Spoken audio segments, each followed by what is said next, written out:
মই পিছ খাই চাওঁ দেই এইফালে হাত মাৰিয়ে আছে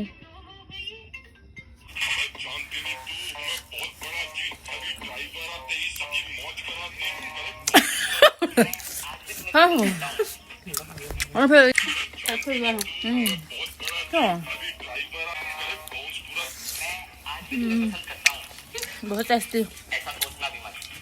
দেউতাই মাতি আছে ঘৰত বিয়া এৰি থৈ আহিছোঁ বিয়া মানুহ মাতি আহিলোগৈ বাহিৰে বাহিৰে আহিছোঁ হাঁহৰ মাংস খাবলৈ কোমোৰাৰ লগত ঢালি দিবলৈ সেইটো লগাই দি থৈ দিয়া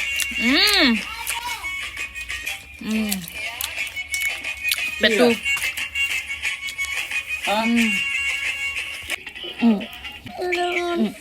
কণী হৈছিলে না লৈ খাইছে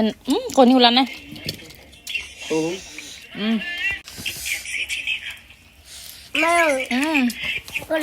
টেষ্টি লাগিছে ন এইফালে দুটা খাই আছে